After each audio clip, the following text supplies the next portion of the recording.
నమస్తే, welcome to WMM భక్తి channel. నేను మీ కృష్ణవేణి. మనతో పాటు ఉన్నారు ప్రముఖ తంత్ర జ్యోతిష నిపుణులు, జ్యోతిష రత్న, జ్యోతిష సామ్రాట్ చింతా రుక్మాంగదరావు గారు. మరి ఆయన అడిగి కొన్ని సమస్యలకి పరిహారాలని తెలుసుకునే ప్రయత్నం చేద్దాం. నమస్తే గురుజీ. మాతృదేవోభవ, పితృదేవోభవ, ఆచార్య దేవోభవ. ఎలా ఉన్నారు? బాగున్నారా?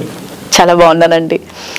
అయితే ఈ మధ్యకాలంలో అఘోరి వార్త అనేది ఒక సెన్సేషన్ క్రియేట్ చేస్తోంది. అఘోరి అనేవాళ్ళు పూర్తిగా ఆధ్యాత్మిక జీవితాన్ని అవలంబిస్తూ సనాతన ధర్మాన్ని ముందుకు తీసుకువెళతారు అనేది మన పురాణాల్లో కానీ పెద్దవాళ్ళు కానీ చెప్పిన ఒక విషయం. కానీ ఈ మధ్య గత కొంతకాలం అంటే ఒక 8 నెలల నుంచి వైరల్ అవుతున్న ఈ అఘోరి మాత్రం దానికి అంటే సనాతన ధర్మాన్ని తీసుకువెళ్తాను ముందుకు అని చెప్తూనే ఈ మధ్య కాలంలో రకరకాల పోకడల్లో అనేవి సాగిస్తోంది. అయితే ఈ అఘోరి ట్రాన్స్జెండర్ అని కొంతమంది, కాదు పుట్టుకతో మగవాడని కొంతమంది ఇలా చెప్తున్నారు. ఏదేమైనా అఘోరి పెళ్లి చేసుకుంది అనే వార్త మాత్రం ఇప్పుడు హాట్ టాపిక్ గా మారింది. అసలు అఘోరీలు పెళ్లి చేసుకుంటారా? ఆ జీవితంలో అంటే ఆ దాంపత్య జీవితంలో అలాగా కొనసాగుతారా? అసలు పెళ్లి అనేది వాళ్ళ జీవితంలో ఉంటుందా? ఏంటంటారు? అఘోరి అంటే అర్థం ఏంటంటే శోకము, అశోకము. శోకం అంటే దుఃఖము, అశోకం అంటే దుఃఖం కానిది, దుఃఖం కానిది అశోకం, శోకం కానిది అశోకం. అదేవిధంగా అఘోరి అంటే ఘోరం కానిది అఘోరం. అఘోరి అంటే వాళ్ళు ఘోరం కాని వాళ్ళని అర్థం. అంటే చాలా గొప్పవాళ్ళు, దివ్యాత్ములు, భగవంతునికి అత్యంత సన్నిహితంగా ఉన్నవాళ్ళు, సర్వసంగ పరిత్యాగం చేసిన వాళ్ళు, సభ్య సమాజంలో తిరగని వాళ్ళు అని అర్థం. అంటే వాళ్ళు సమాజంతో ఏ విధమైనటువంటి సంబంధాలు పెట్టుకోరు. అందుకే వాళ్ళ సమాజానికి ఘోరంగా కనిపిస్తూ వాళ్ళ అంతర్లీనంగా చాలా శుభ్రంగా దైవత్వంలో మునిగి తేలుతుంటారు. ఈ అఘోరి ఆది అఘోరి ఎవరు? పరమేశ్వరుడు. అందుకే ఆయన యొక్క బాటను అనుసరించాలని వాళ్ళు అలా తయారవుతారు. వాళ్ళకి హీరో అంత సర్వస్వము, ఆస్తి పాస్తి, ఉచ్ఛ్వాస నిశ్వాసం మొత్తం పరమేశ్వరుడే. ఆయన శ్మశానవాసి ఈశ్వర అంటారు. శ్మశానం ఉన్న బూడిదనే పూసుకుని తిరుగుతూ ఉంటాడు ఆయన. అందుకే వాళ్ళు కూడా అలాగే తిరుగుతారు. ఆయన ఏం చేస్తాడు వీళ్ళు అలా చేయాలనేసి. అంటే ఈ అఘోరీలో పూర్తిగా శివతత్వంలోకి ఉండేవాళ్ళని అర్థం. అంటే ఇక్కడ వాళ్ళకి సమాజంతో, డబ్బులతో, ఈ పెండిన్లతో, పేరెంటాలతో వాళ్ళకి పని లేదు, చెయ్యరు, రారు. ఇలా వస్తున్న వాళ్ళు ఎవరైనా సమాజంలో డిస్టర్బెన్స్ చేస్తున్నారంటే వీళ్ళు అఘోరి ముసుగులో ఉన్న వాళ్ళు మాత్రమే. 10 మందిని ఇబ్బంది పెట్టేవాళ్ళు అఘోరీలు కాదు. 10 మందిని ఇబ్బంది పెట్టే అవసరం కూడా వాళ్ళకి లేదు. అఘోరి వ్యవస్థ అనేది ఒక చాలా శక్తివంతమైన వ్యవస్థ. నేను ఎన్నో సందర్భాల్లో ఎంతోమందితో డిస్కషన్స్లో నాకు డౌట్లు ఎన్నో తెలుసుకుంటూ ఉంటాను. అఘోరి వ్యవస్థలోకి ప్రవేశించాలంటే ఎవరైనా సరే వాళ్ళు 12 సంవత్సరాలు పరీక్ష పెడతారు. 12 సంవత్సరాలు వాళ్ళ వెనకంటే తిరుగుతూనే ఉండాలి వీళ్ళు. అంతవరకు వాళ్ళ యొక్క టీంలోకి తీసుకోరు, నోటుతో చెప్పరు, కానీ పరీక్షలు పెడుతూ ఉంటారు. 12 సంవత్సరాల తర్వాత ఎంట్రీ మాత్రం ఉంటుంది. వీళ్ళు అఘోరి కూడా అయిపోరు. అక్కడ కూడా వాళ్ళు అన్నీ కూడా ఆత్మతోనే మాట్లాడి అన్ని చెప్పిస్తూ ఉంటారు. అంటే నోటి మాటలతో కన్నా అతీతమైనటువంటి మానసిక భాషతో బతికే వాళ్ళు అఘోరీలు. వాళ్ళు శవాలను తినేస్తారంటారు. మనుషులు బతుకునే వాళ్ళు చంపరు కదా వాళ్ళు. ఆ శవాన్ని కూడా ఎప్పుడు తింటారు? ఒక ప్రత్యేకమైన సాధన చేసేటప్పుడు దాన్ని తింటూ సాధన చేసే విధానాలు కొన్ని వాళ్ళకు ఉంటాయి. చనిపోయిన శవాన్ని, అది కూడా ఈ అఘోరి కూడా శవాన్ని తీసుకొని ఆ ముక్కను తింటున్నట్టు కూడా చాలా వీడియోస్ వైరల్ అయ్యాయి. అది ఓకే, సమాజంలో డిస్టర్బెన్స్ చేయాల్సిన అవసరం ఏముంది? అఘోరి వ్యవస్థలో చెప్పలేదు. సమాజంలో అందరూ కర్మ జీవులు. ఇక్కడ మెటీరియల్ లైఫ్, ప్రతి క్షణం ఒక వస్తువు పైన ఆధారపడాలి. ఒక ఫోను, ఒక కాఫీ, ఒక టీ, ఒక బట్టలు, ఒక ఇంకేదో వస్తువులపైన మెటీరియల్ లైఫ్లో ఉంటారు. ఇక్కడ వాళ్ళకి ఏ మెటీరియల్ అవసరం లేదు. దానికి అతీతంగా వాళ్ళు ఆ స్థాయికి వెళ్ళుంటారు. వాళ్ళు ఒక విధంగా చెప్పాలంటే వాళ్ళది మూలికాహారం చెప్పచ్చు. ఓ మూలిక తింటే సంవత్సరంలో ఆకలేదు, ఇంకో మూలిక తింటే దాహమేదు, ఇంకో మూలిక తింటే చలివేదు, ఇంకో మూలిక తింటే సంవత్సరంలో కూర్చొని తపస్సు చేయగలరు. ఆ మూలికాహారంకి వెళ్ళిన తర్వాత ఈ వస్తువులంతా వాళ్ళకి అవసరం లేదు. అసలు జనావాసాల్లో తిరగకూడదు, అది సిద్ధాంతం. వాళ్ళు ఎవరన్నా జనావాసాలు వాళ్ళని వెతుక్కుంటూ వెళ్తే కూడా ఆ వ్యక్తులు కనిపించరు వాళ్ళకు. వాళ్ళ వెనుకున్న వాళ్ళ కర్మలు కనిపిస్తాయి. అందుకే వాళ్ళు తరిమి కొడతారు, కర్మలను కొడతారు, మనుషులు కాదు. ఇన్ని కర్మలు చేసిన వ్యక్తులు నా దగ్గరకు వస్తున్నావేందని మనం దయ్యాల్లాగా వాళ్ళకి కనిపిస్తాం. అర్థమైందా? వాళ్ళకి బట్టలు కొనుక్కునే పని లేదు, చలికి భయపడే పని లేదు, దయ్యానికి భయపడే పని లేదు, ఇంకొక సినిమా షికార్లు అవసరం లేదు వాళ్ళకు. సభ్య సమాజానికి దూరంగా ఉండడమే అఘోరి వ్యవస్థ.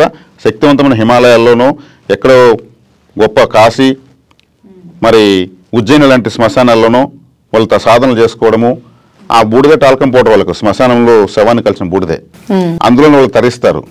ఓకే. కాబట్టి కామాతురానం నభయం నలజ్జ అనేటువంటి స్థితిగతులు ఉన్న వాళ్ళు అఘోరీలకు కాదు. ఇంతమందిని బెంబేలెత్తించి, ఇంతమంది టెన్షన్లు పెట్టి, ఇంతమంది ఆలోచింపజేసేటువంటి అఘోరి కాదు. ఇటువంటి అఘోరీలను వాళ్ళు తరమేసి ఉంటారు, వెలేస్తుంటారు, నువ్వు వెళ్ళు ఎక్కడికన్నాని. ఇక్కడ రావాలని అవసరం ఏముంది అసలు? తెలుగు రాష్ట్రాల్లో ఒక సంచలనంగా ఎవరు ఉద్ధరించమని చెప్తున్నారు? మీరంతా అఘోరులు వచ్చి మా సమాజాన్ని ఉద్ధరించమని ఎవరైనా కోరుతున్నారా? ఎవరు వాళ్ళు వస్తే బాగుందని ఎవరు అనుకుంటున్నారా? వస్తే డిస్టర్బెన్సే. అందరూ కూడా వదిలేసి ఇది ఈ వీడియోలో ఎక్కువ చూసుకోవడం జరిగిపోతుంది, తమ తమ పనులు మర్చిపోవాల్సి వస్తుంది. కాబట్టి అఘోరి అనేది ముందుగా తెలుసుకోవాలి, ఏంటంటే ఘోరం కానిది. మహాకుంభమేళాలో కూడా అఘోరీలు ఎక్కడి నుంచి వచ్చారో తెలియదు, ఎక్కడికి వెళ్ళిపోయారో కూడా తెలియదు. అంటే ఆ స్నానాలు ముగించేసుకొని వెళ్ళిపోయారట, రావడం ఎవరు చూడలేదు, వచ్చినప్పుడే అక్కడ కొంతమంది కనబడ్డారు అని చెప్పేసి చెప్తారు. వాళ్ళు యూనివర్సల్ క్యాలెండర్ని వాళ్ళు బ్రెయిన్లో పెట్టుకుంటారు. వాళ్ళకి ఎవరు ఇన్విటేషన్ ఎత్తిపోయి ఎవరు మహాకుంభమేళా జరుగుతుందండి మీరు రావాలనేసి, వాళ్ళు డోర్ నెంబర్లు ఉండవు, ఫోన్ నెంబర్లు ఉండవు, కానీ వాళ్ళు వస్తారు, ఒక చోట చేరతారు.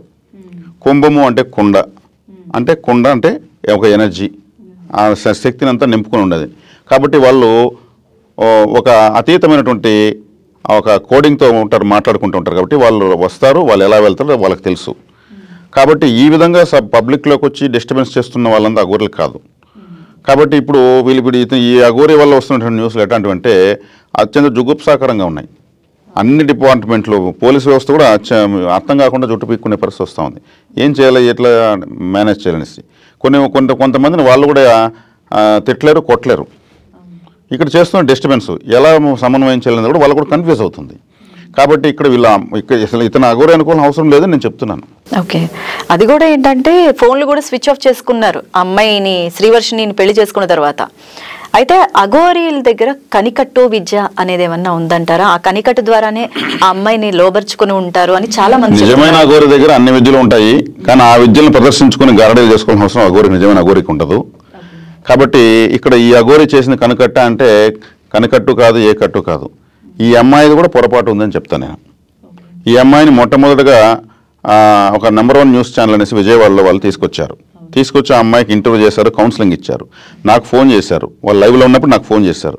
నేను అమ్మాయికి జాతకం చూసి, జాతకంలో కూడా నేను అమ్మాయికి అన్ని కౌన్సిలింగ్ నేను ఫోన్లోనే ఇచ్చాను. ఆ అమ్మాయి అన్నీ ఒప్పుకున్నది, మీరు చెప్పినట్టు నేను చేస్తాను, ఇక నేను వెళ్ళను అని కూడా నాకు చెప్పింది.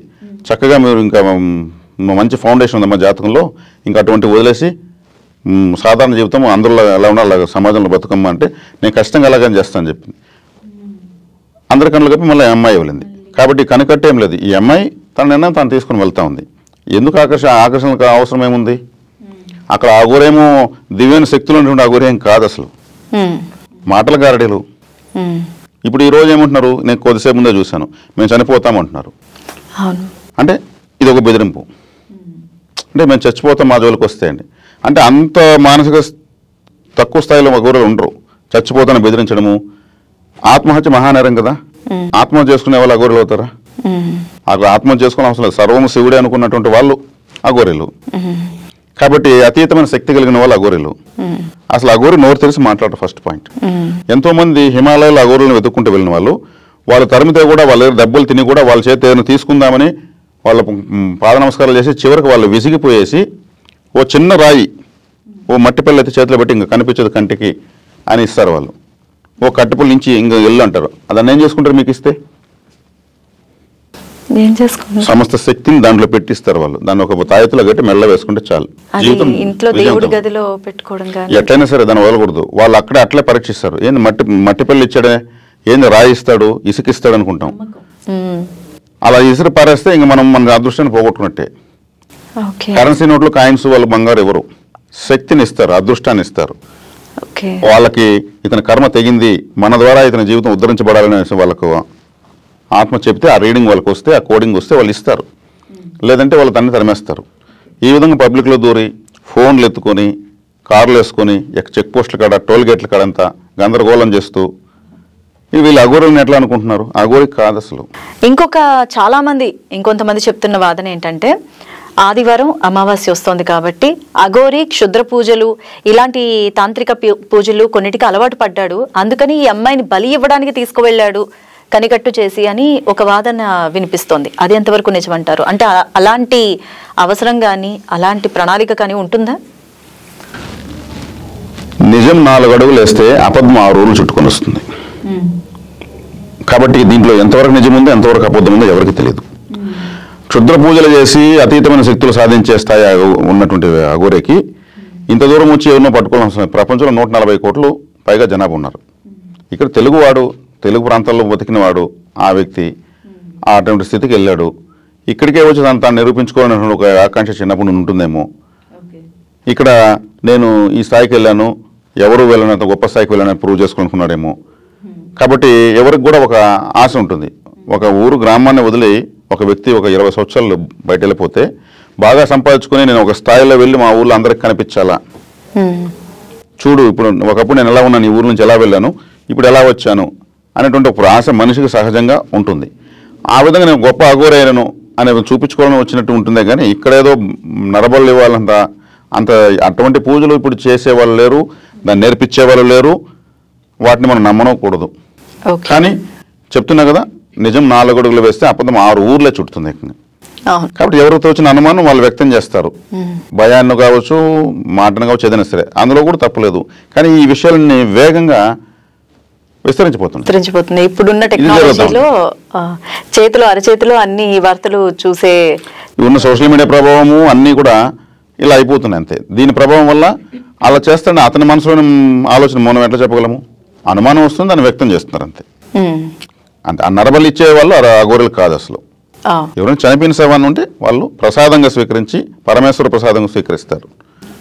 అఘోరులు కొంతమంది శ్మశానాల్లో ఆ బూడిద, కాలిపోయిన శవం బూడిద ఉంటుంది, ఆ బూడిదలో ఇలా వెతుకుతూ ఉంటారు. వాళ్ళు ఏం వెతుకుతారు దాంట్లో? ఆ బూడిదలో పోసి మన బ్రెయిన్లో ఒక పిక్చర్ ట్యూబ్ ఒకటి ఉంటుంది. అంటే మనం ఎన్ని జన్మలు ఎత్తుంటో అన్ని జన్మల యొక్క సంస్కారం దాంట్లో సేవ్ అయి ఉంటుంది, ఒక మెమరీ కార్డ్ లాగా. అది మాత్రం కాలదు, ఎంత కాల్చినా అది కాలదు. అది ముంతమాన పప్పులాగానో బాదం పప్పులాగా ఉంటుంది ఒకటి. దాన్ని వెతుకుతారు, వాళ్ళు ఐడెంటిఫై చేసి దాన్ని తినేస్తారు. అతని యొక్క జన్మ సంస్కారం మొత్తం వీళ్ళ యొక్క ఆరోలకు కలిసిపోతుంది. ఓకే, అంతేగాని మిగతా శరీరం పార్ట్స్ అలాంటి అది ఎంతవరకు అంతవరకే. ఓకే, వాళ్ళు ఎంతవరకు ఇప్పుడు మనం టీయో కాఫీ తాగుతాము, ఒక 5 లీటర్లు తాగుతామా, ఒక చిన్న కప్పులో తాగుతాము, సేమ్ అంతే. ఓకే, కాబట్టి ఇటువంటి వాటి కోసం వాళ్ళు అన్వేషిస్తారు. అది కూడా ఏమి పూర్తిగా చనిపోయి కాలిపోయినటువంటి ఇంకా ఎవరికి అవసరం లేనటువంటి యొక్క శరీరం నుంచి వాళ్ళు తీసుకుంటారు. అంతేగాని శవాలు తినేదనుకోవడం కోసమే అఘోరులుగా మారరు. వాళ్ళని అలా అనుకుంటూ ఉంటారు. వాళ్ళ పేరుని అఘోరి. అఘోరి అంటే ఘోరం కాని వాళ్ళు అఘోరులు. శోకం కాని అశోకము. సీతాదేవిని ఎక్కడ పెట్టాడు రావణ బ్రహ్మ? అశోకవనంలో పెట్టాడు. అశోకం అంటే శోకం కాదు కదా, ఆమె శోకించలేదు యాక్చువల్గా. ఆమె రాముడి మీద నమ్మకం, అక్కడ శోకం లేని చోటే పెట్టాడు. ఎందుకు అంతఃపురంలో ఎందుకు పెట్టలేదు? అంతుండి ఆమె శోకించదు, అతనికి తెలుసు. ఆటోమేటిక్ స్టోరీస్ రైటర్స్ రాసుకుంటూ వచ్చారు ఆమె ఏడుస్తుందని, అదే నీదని. ఆమె భీష్మ ప్రతిజ్ఞ చేసుకుని కూర్చున్నది, నా భర్త వస్తాడు, నీ అంత తెలుస్తాడు, అయితే రాని చూస్తానన్నాడు. అశోకంలో పెట్టాడు అతను. ఆమెను ఇంకో చోట పెడితే అతను భరించలేడు. కాబట్టి శోకం కానీ అశోకము, ఘోరం కానీ అఘోరము. ఓకే, ఇక్కడ మనకు మీనింగ్ డైరెక్ట్ తెలుస్తుంది. వీళ్ళు ఘోరంగా ప్రవర్తిస్తుంటే వీళ్ళు ఎందుకు అఘోరులు అవుతారు? దీన్ని మనం సులభంగా తెలుసుకోవచ్చు. కాబట్టి ఇంతకన్నా మించి వీళ్ళ గురించి మాట్లాడడం నాకైతే అవసరం లేదనిపిస్తుంది.